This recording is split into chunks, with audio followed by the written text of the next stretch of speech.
So, I have my amazing husband, Mr. Brian Watt, to join me on this episode because we are going to be talking about the man's role and the woman's role, both in the home and in society. So, I'm not sure how this is going to go. I'm hoping I'm going to get canceled. No, I'm just kidding. Tune into this episode because we have some pretty important stuff to say, and we're excited to talk about it. So, let's go. Let's go. If you're a woman who's on a path of healing and transformation, it's time to live your heart out. My name is Nancy Ma, and I'm a physiotherapist, a family woman, and a dreamer just like you. Join me each week as I share a way of living where you'll feel more alive, vibrant, and free. So why is it important for a man to know his place in the home and a woman to know her place in the home? Is it important? That's what we're going to talk about today. That's what we're going to dive into. Right. And we're going to talk about our roles, our individual roles, where there's overlap, where we have our own space, and how knowing your role really impacts your home, your work, your life.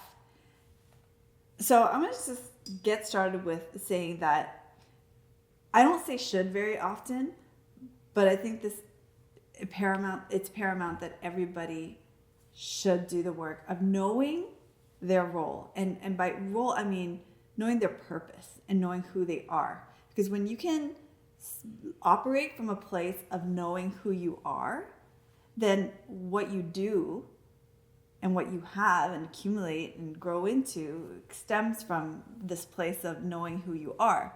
Because when you don't know who you are and what your role is, then you're confused and you're going through life trying to figure that out.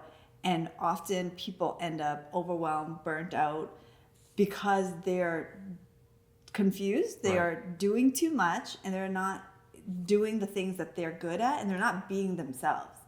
So let's start with that. Okay. What is your purpose? That's a hard question. It is super hard. Existential. Existential. So let's back up from that and go, like, what is the feminine role versus the masculine role? And there's been so much talk about that lately. And the reason I wanted to talk about this today is because you just took Wesley, our little man, to the library. And the first book that popped into your awareness was a book called How to Be a Real Man. Yeah. And seems innocuous, right? But the big picture on the front of this book was this burly man in a dress. No, not just any dress. A tutu. Right. And I understand that woke culture and progressive culture right now, at least extreme left culture, is pointing towards like men can be women and women can be men. And I'm not here to knock anybody down or any of that. But what I'm getting at is that people are very confused about their role. And I think that when that happens, you have a lot of angry people fighting each other about like what a man does and what a woman does. And that's really what I want to get into today. I'm not here to say that our opinions are the end all and be all. It's what works in our home. That's how we operate. And so when we became very clear on this is what you do in the home, this is what I do in the home, right? This is who I am by nature, and all that, how when I operate from that space, our home just functions so much better. Absolutely. So from a man's perspective, what do you feel is your role as a man? Let's start in the home. In the home. So I take out the garbage. I do. It's just, it doesn't make sense for you two. You got dainty hands and we're fingers. going to so get No, I just deal with the dirty stuff. Like, I'll go clean hot tub, do the maintenance, that sort of thing. Yep. So we're starting with the chores. Okay, Yeah. so we're starting with the chores. So your your chores, household chores, are traditional, manly, masculine chores of doing the dirty work, taking out the garbage. Even though you don't know how to fix anything, you're responsible for hiring the guy that fixes the thing. I know how to fix some things now. Yeah. You still don't, you hire someone to change the light bulb. You did. But like, you see how high the light No, but bulbs are? even this one, that's not that high. No, I actually know how to change those ones. But anyway, the point is that you do those things. And my role, like the chores around the house are, I clean. I actually don't clean. I have a housekeeper, but I'm responsible for hiring the housekeeper. And I cook, which I do. I love to cook and I love to nourish our family. You load the dishwasher. I do load the dishwasher. You put away the dishes. And I do the laundry. You put away the laundry sometimes. And anyways, the point is that we have kind of traditional household chores. But that comes from not a place of like that's a man's job versus a woman's job. It was for us. These are like from when we realize, first off, a lot of times when couples break up and marriages break up, they'll often think it's from the little things around the house. Like they're not doing their part in the house.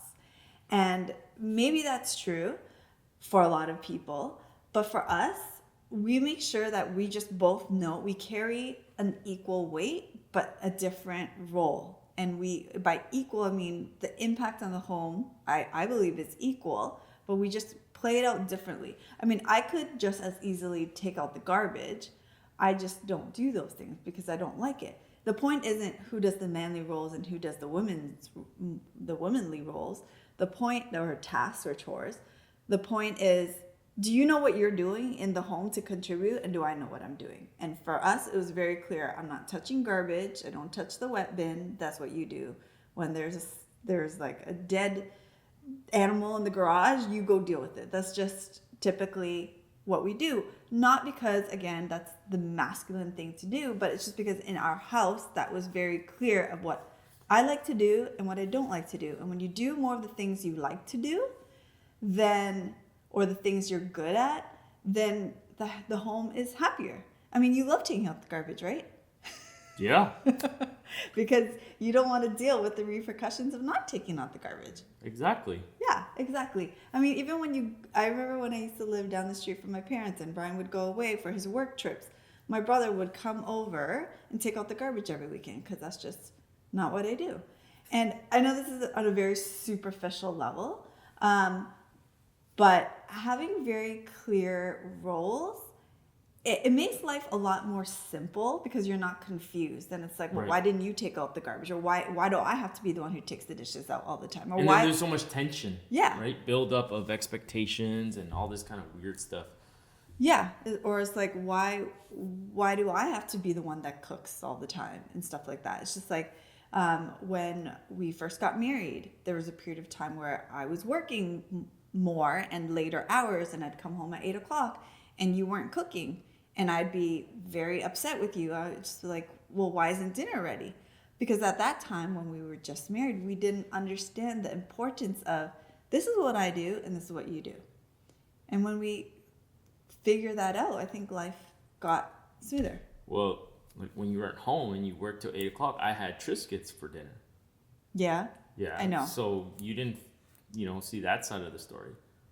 Yeah, okay. Anyways, he's trying to be funny. I know it doesn't sound like he's trying to be funny, but he is. Anyway, but what do you think? So you're talking about chores, but my question to you is like, what do you think your role is as a man of the house? Is that even a thing, like for you? Well, before we discussed this, which was a few years ago, there was that overlap, and we did butt heads when it came to simple things like chores.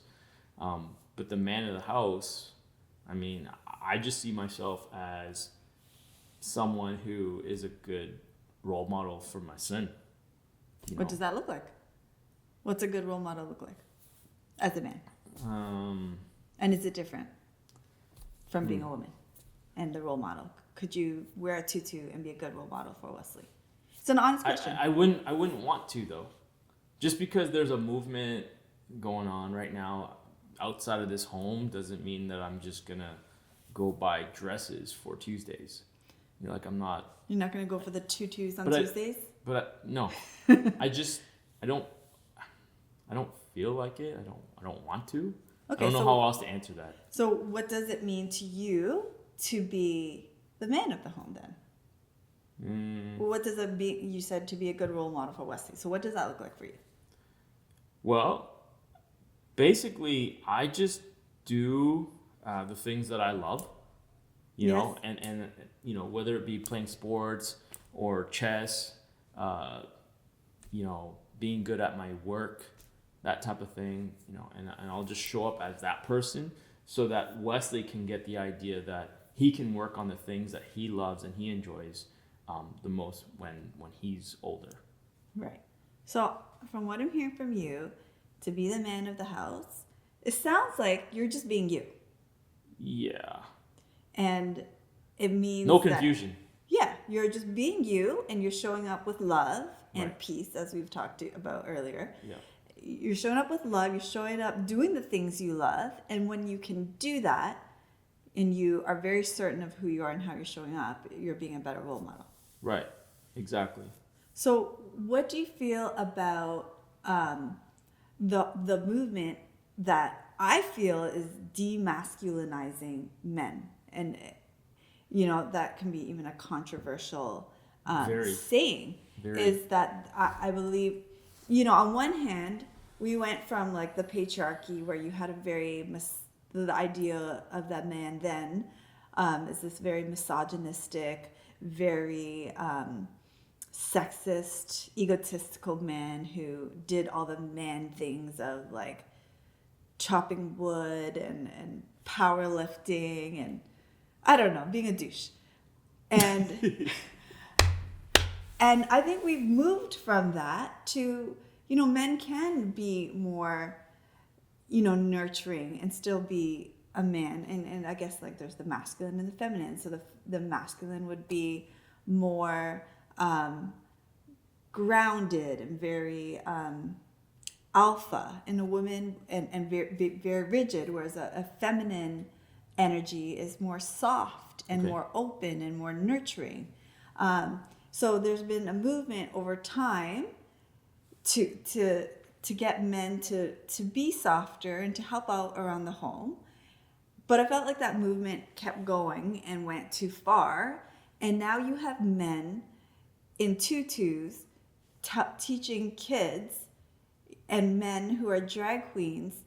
I guess by nature of drag queen, that is a man. But anyway, In the schools. in the schools, teaching kids this is what it looks like to be a man, a real man. And to me, that's disturbing because I think kids know who they are when they're little. They innately know. And when you have adults who go and mess that up because we're confused, because we are unsure of who we are and what we do, and we take that confusion and we put it onto children, because children, you know, even before they could talk, they can recognize a man's face versus a female face, even if you remove the hair. It's not just, oh, women have longer hair or men wear dresses. They can look at features and tell this. This is a biological, innate way to, they just know, essentially. Okay. And, you know, I believe, anyways, there's this movement that has kind of overcorrected they overcompensated for this misogynistic man. And now you have overly effeminate men.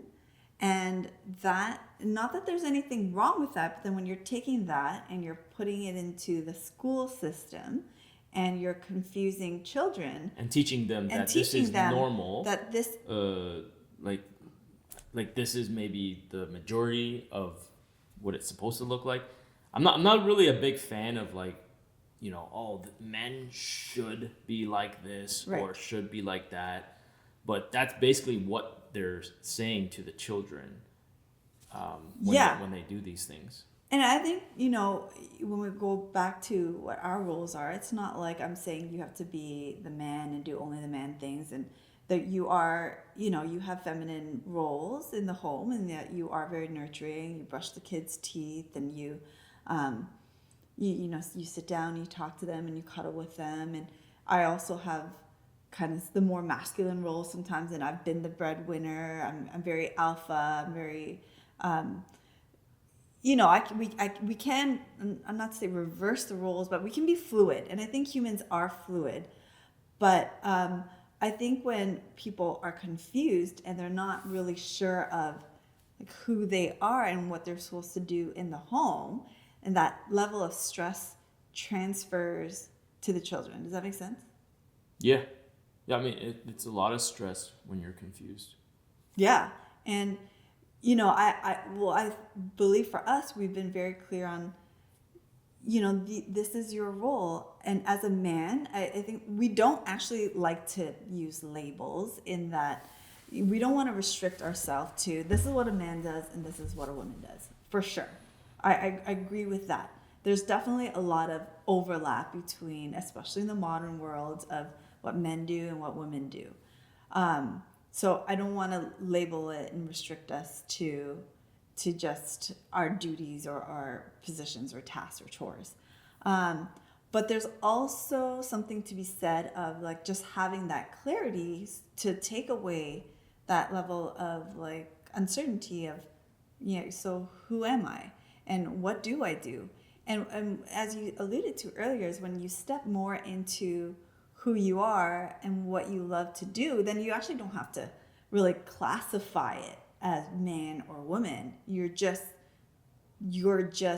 being that person. And for you, it does happen to be more of the masculine roles, in that your role in our home, and every home is different, I get that, but in our home, your role does tend to be like more of the protector. Like when we're out with our family and there's a dog unleashed, you're the one who's like, okay, like rounding up the kids, making sure we're safe. You are the protector. Of course, when you're not around, like that's my role too. I'm the mama bear, went in those positions too. But in general, you have taken the role of being the protector and being the provider in our home, because that's who you are and that's how you show up best. And You when mean financially? Yeah, Provider. Yeah, you're not Sure. you're not hunting. Right. I mean, you said you wanted to learn, but you don't actually do that. Not yet.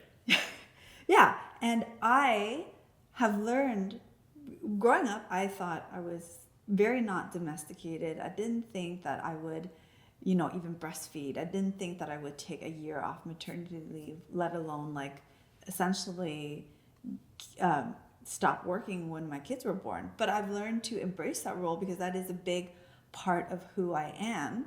And that role of being a nurturer, being a mother, being the family planner, thinking of our well-being, our mental and physical and emotional well-being, that is a big part of who I am, and I know that, and I operate at my highest level when I embrace that role and that part of me. But that isn't the only part of us, and I think that's where we can lose ourselves, where we can say, when we say like, I'm only that, this happens to moms a lot, where I'm just a mom, and then you lose yourself only in that role. So, I'm hoping I'm making this clear when I say, when I talk about roles, and that it's good to have a sense of who you are and what you do, but we don't want to completely limit ourselves to that role, because they evolve as we grow and age and go through life. Like my role has definitely evolved, as we've been together for 22 years. I think it's important to be adaptable as well. Wesley had some issues at school, and I'm at home with him. Yeah, now. You're homeschooling him now. You're taking the feminine role. And I'm very blessed and grateful that I can be there for him in that way, because I believe that this happened for a reason. And the fact that we run our lives this way, I'm able to be at home with him, and I'm very happy about that. Yeah. And, I bring up, this has all kind of come about since Wesley has been home with us for a couple of months, because he did have this experience of being bullied at school. And, we could say that maybe it's because he was soft, or because he's, more vulnerable to that. And, so we've been spending more time with him and taking him to the library. And when we come across this kind of literature in the library, in the public library, it makes me really question, like, do people understand their own roles? Because when you do, and you can operate from, as I said, that space of really truly knowing who you are, and being confident with who you are, I think it makes for a more peaceful world, and people wouldn't be anxious, stressed out, worried, and trying to get other people to believe what they believe and do what they believe. Do you know what I mean? Because, like, yeah, I think it's great if some men feel confident to wear a dress, like, that's good on them. But don't go to my kid's school and tell them that this is the normal and you can do this too and it's okay, because, like, kids wouldn't even think about those things. Why they wouldn't even think about what a drag queen is or any of that stuff when they're kids. Like, that to me has no place in the school system. And so when that happens, and I talked to Wesley about it, and he's like, well, I don't want to wear my sister, because, like, his sister's older and she has hand-me-downs. He doesn't want to wear her clothes because they're pink and they look girly. And I'm like, yeah, that's fair. You don't have to, but some people will be like, well, why, like, he should wear that because there's no such thing as girl clothes and guy clothes and stuff like that. But Wesley is very sure of who he is. He is a growing boy, and he's into, like, ninjas, and he's really excited about doing karate. And he really just is this very typical boy in that he's, like, very curious. And I saw this meme that says, you have a boy when you look up at the ceiling and there's, like, splatter of stuff everywhere. And I was just like, that's exactly it. It's just like having a boy, that very curious, exploratory nature, but he's also very sure of himself and that he knows who he is. So when I say, well, you could wear none of stuff, it's fine, people are still going to know you're a boy, he's like, no, I don't want to, and I'm not going to. And I'm like, okay, well, I'm not going to make you it, and that's fair too. So all this to say is that it's important as parents to really know who you are as a person, so that could shape your duties. And how, I know we've been talking about chores a lot, but more importantly, that it shapes how you show up in the home and in life. When you go out in society and you meet people, and you're more sure of who you are, and you're more confident. I mean, everybody knows what happens with confidence, with more confidence, right? You're more successful, you get more opportunities, you get better jobs, you get better opportunities because you're more confident, right? Absolutely. It's best to show up as your best self, and you're sure of your abilities, and just get the job done. Yeah, so, I mean, I work mostly with women, and the podcast is called the Revitalized Women's Club. And, I'm here with you because, I think for women, how do I say this? We have the role or the pressures to be a woman, and the typical woman, that we got to do our hair and our makeup and put the heels on and be beautiful and look perfect on camera and do all that stuff. But we're also expected to be the breadwinner and go to work and make the money and pay the bills and do all that stuff. And I feel in ways, I could say there's more pressures. There's definitely different pressures than men have. And I feel like, as women, there's just so much, pressure to be independent and not need the man. And that, I feel like, has resulted in a lot of women being very independent and lonely and bitter and resentful and angry. And it's also left men. I was speaking to a friend the other day it's left men feeling like purposeless, lack of, direction, because men before, I heard this from Will Smith, although I know he's not the best role model right now with whatever happened. But there's lots of men who say, they need a woman to fight for, to show up as their best self. And I know you've said that before too. And I feel like now that we have this whole generation of women being badass businesswomen and all the rest, men are like, what am I going to do now? Who am I going to open the door for? Who am I going to make the money for and all that stuff? So what do you think about that? Well, that's not the woman's problem if the man's gonna talk like that. That's not the women's problem, but I'm just saying it's left Yeah. a generation of women who can do it all, and Yeah. and men who are like, well, I'm just not gonna do anything. And I mean, we've been together since we were 17 years old, so I'm just kind of tuning in. This is not my topic that I'm very strong at, but so then why? And even in this episode, I'm taking more of the masculine role. I'm like doing the I'm talking more, and I'm being very animated, and maybe also too aggressive or assertive about this topic. But anyway, you feel like you're very passionate about being the holy rich man. You're writing this book called The Holy Rich Man. So why is that important to you to be this role model for Wesley? Like we have said in our family, like I'm here to really show up and show Nyla, our daughter, what it's like to be a woman, to be soft and nurturing, but also assertive and growth oriented and confident. And I feel like that is my job. I've taken that project under my wing and her under my wing and say, okay, I'm dealing with Nyla, you deal with Wesley. So tell me why the Holy Rich Man project and your brand and your business is so important to you. well, I mean, I feel like I've gone through some big challenges and I've learned some incredible lessons, and I just wanted to bring it back to the people that would benefit, and Wesley is going to be one of them for sure. But why not women? Why men? Well, you know what? Behind that, it benefits women too. Sure. Okay. So the reason why I'm writing this book and starting this movement is because I believe that a strong man that knows his place, knows his roles, is very sure of himself and what his purpose is here on earth, can be that rock for the family, and then so when the man is strong, then the woman is strong too, because they would just feed off each other. Mm-hmm. That's why you're doing this revitalized woman thing, and I'm doing the holy rich. Holy is whole, like Whole Foods holy, okay, not like holistic. Yeah, holistic holy, and not like you have a bunch of holes in your shirt. Yeah, holy. This is a new shirt. Yeah. So what? It's what very else? nipply on my dad. Yeah, I was blessed with these too. It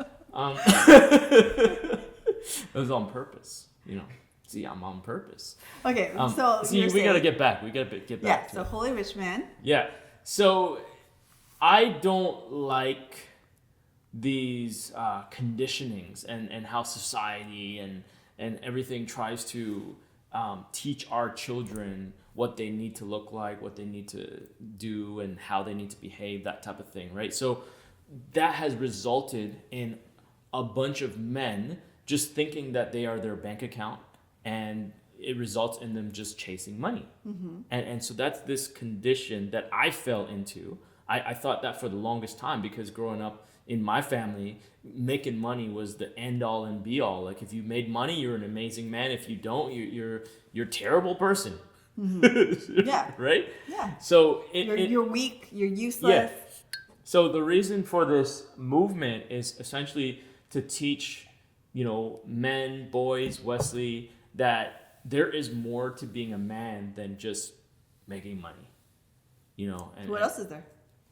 Well, I mean, men are also taught that they shouldn't ever ask for directions. Yes. And so, and not speak up about emotions and feelings and all that kind of stuff. So basically, if someone falls into that trap, they're just always stuck, trapped, and not really understanding that it's okay to ask for help. Yes. So you're teaching men to be softer. Softer hearted. Okay. Not softer in the way that men are shamed. Like pansies. Yes, exactly like Yeah. that. Yeah. So there's a lot of things like that that have come up that I've learned about, in the last 22 years being with you. Yes. Well, I love that because, when we were first together, I wore the pants in the relationship. Some might say that he was whipped. But so, there's this spectrum of like just hardness and softness. And I'm talking about our heart, our characteristic. And I think, and I've spoken to this before, like the traditional patriarchal society where the men are hard and rigid and unmoving, strict. And, we've moved towards men being softer, which is great because that's where you can have a greater connection. If you come into our relationship with a hard heart and I come in with a guarded heart as well, we're not going to be able to make that connection. And it took us both softening and moving towards each other and towards the middle. Whereas like in ways, women will definitely have been affected by the patriarchy in that like, or the anti-patriarchy movement in that like women have become hardened. I feel like we've become like More angry. Yeah. More angry. And that's resulted in, being more independent and we don't need men. And there's this whole generation of man haters or men haters. And I have learned, because I used to be like that kind of feminist where I'm like, oh, men, I could do everything a man can. Why would a man make more money than me for doing the same job? And why do I have to be the one that cooks and cleans and makes the money and breastfeeds and do all this stuff? I got to a point, because you're so tired, as women, we're so tired from doing all the things. And I just had to learn to soften and allow you to do the things that you're good at and that was in your heart and that you wanted to do. And when I softened, that it was more easy. Our relationship just became more easy. And when you softened, it was in a beautiful way because, as men are typically shamed for having a soft heart and talking about feelings.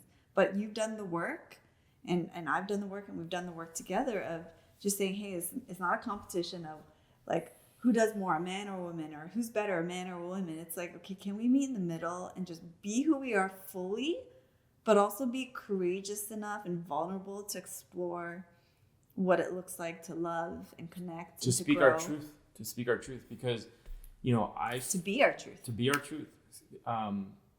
Me going along with the whole notion of men aren't supposed to share feelings and emotions and stuff. I mean, growing up with my dad, he didn't show any emotions, right? And in fact, anytime I cried as a child, he would say, boys don't cry. Mm-hmm. And he would, try to get that in us. So as I was doing the work, as I was working with you, there was a lot of shit that I brushed under the rug that just came out like a tsunami. Well, that would be like truly toxic. It was toxic when you didn't talk about your feelings and you didn't have an outlet or safe way to do that. And I couldn't, because at your level of, I guess, growth, back then, it wasn't a safe space to anyway. No, because I shamed you for like not being a man, not being like, why were you crying? There were times early in our relationship when you cried about things, and I'm like, what kind of guy cries? But we've come so far from that, and we allow our kids. It's one of the greatest things I'm proud of with raising our kids is that we show them what it's like to be ourselves, but also to make mistakes and share our feelings. And whenever, we hurt each other, because we inevitably do. When you love someone, you do hurt them. And arguably, you often hurt the people you love the most. They always call us out on it. And they say, you hurt my feelings when you said that. And we have this very soft, beautiful relationship in our family. Like even yesterday, I was playing ping pong with Nyla. And I was like, hey, you're such a loser. Okay, I know this is so mean. And then she started crying. She said, Mama, you hurt my feelings. And that's how I grew up, in a very competitive, like, if you, like, winning is everything. If you lose, you suck. And sometimes I revert back to that because, just like you, our parents were very much like, you don't lose at things. You're even though, like, I'm a girl and I'm the older one, so I've had kind of, in ways, very many alpha responsibilities or masculine responsibilities of being the older one, being the protector and all that stuff. But anyways, I wasn't allowed to cry either. So when, yes, that happened with Nyla yesterday, and I was just joking around, of course, and I said, haha, you're a loser. And she was sensitive in that moment, and it was great that she can tell me that. Right. And it's been the same with Wesley, where he cries and I soften. And anytime someone cries in our home and we soften, we meet the other person, they always feel better. And I just love that we can let him cry. And he even says, Mama, it feels good to cry sometimes. And that always really just melts my heart. It's better than, him holding onto it and having it build up like I did. Yeah. Right? Yeah. And one thing that maybe you have missed is that we fight in front of our children, and then we make up in front of them, not on purpose, these things, but we want to show them that what it's like to have a real relationship where you talk about real things and you have real emotions, and we're going to make mistakes and we're going to say things we don't mean. Right. But we're going to also show them what it's like to have healthy boundaries, but also to come back together and say, hey, I made a mistake, I'm sorry, and learn to forgive each other. Exactly. And the kids get to witness that. Yeah, because the environment we want to create for our children, which we are doing, is an environment where if they have something they're afraid of or anything they really want to tell us because it's very important for them, we have this safe container where they can come to us. And this has happened already a few times with Nyla going to public school now. She has come to us. She said, well, hey, I want to talk to you about something. And then she would either share something that has really bothered her or something has been scary to her. And the most important thing to us is that our children are able to come to us and share whatever it is that they're feeling, even if they're scared that we are engaging in something. Sure. Right.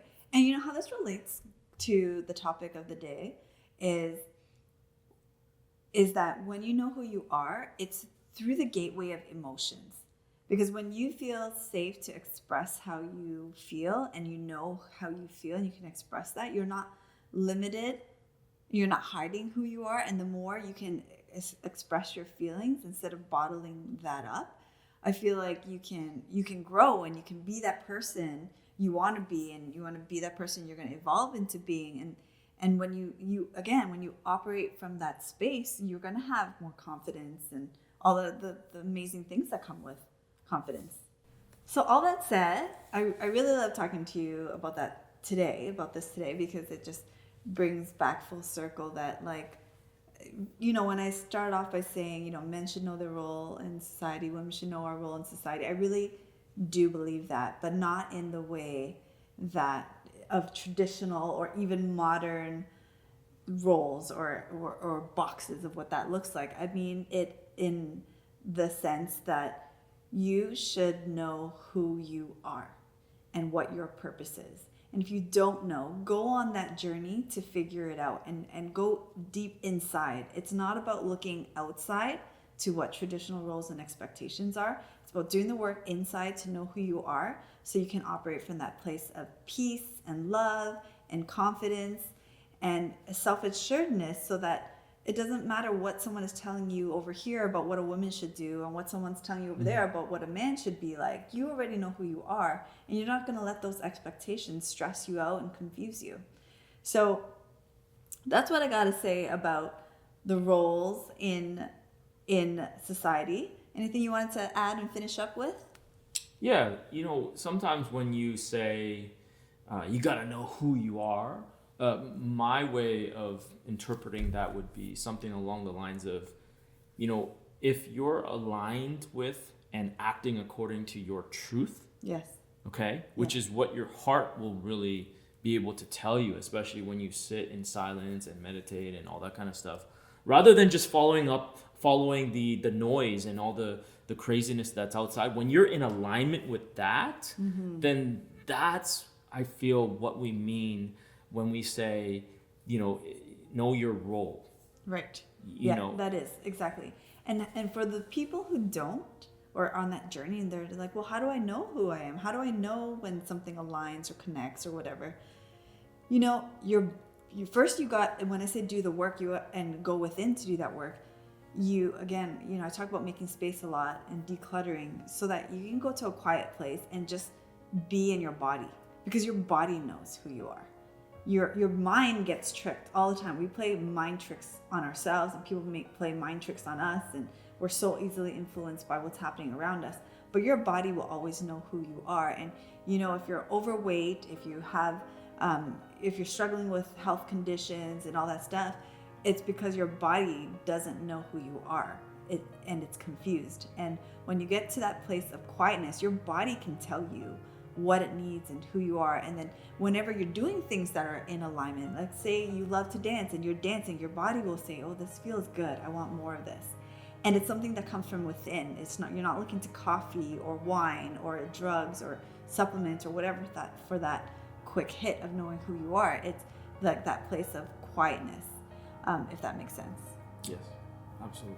So awesome. Well, thank you again for joining me on this episode of figuring out what a man and a woman's role is in the home and in society. I hope you enjoyed this episode. If you did, please like, share, and comment. I'd love to know what you think. Subscribe. About this. And definitely, yes, subscribe. We're also on iTunes and Spotify. We're the Revitalized Women's Club on those channels, and feel free to comment below. And if you are on a journey of self-revitalization, I'm going to share some links with you below. You can book a call with me, and we can figure out some things together and figure out who you are.